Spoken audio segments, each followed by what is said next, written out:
And you're going to see things new this year. Like I mentioned, with the new week opening gap. A lot of people are like, oh, it's the talk of the town now. That's the new flavor.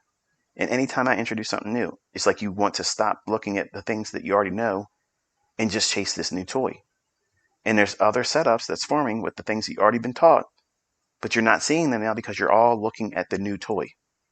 That toy, that new week opening gap, that's just a small cog in the great machine that is my algorithm.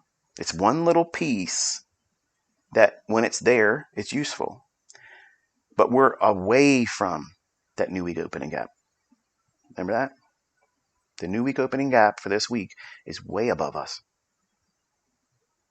When I was teaching you, when I first introduced it 2 weeks ago, I said that that new week opening gap is a magnet for price action, and it will use that reference point in price for constant referral to fair value. It's a fair value range that continuously will be referred back to as long as we're in consolidation. But in instances where we move away from that new week opening gap, and again, for those that are new, you're wondering what that is.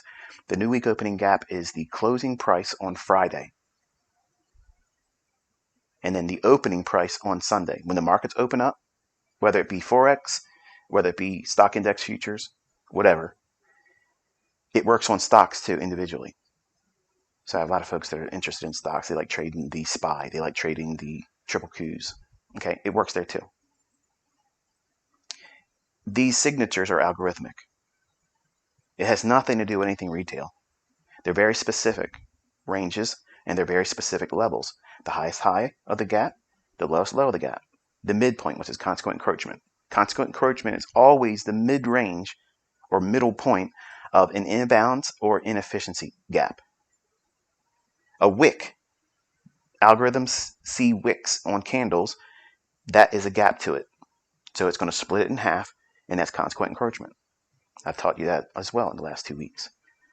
These factors will help you trust the market profile that you're in.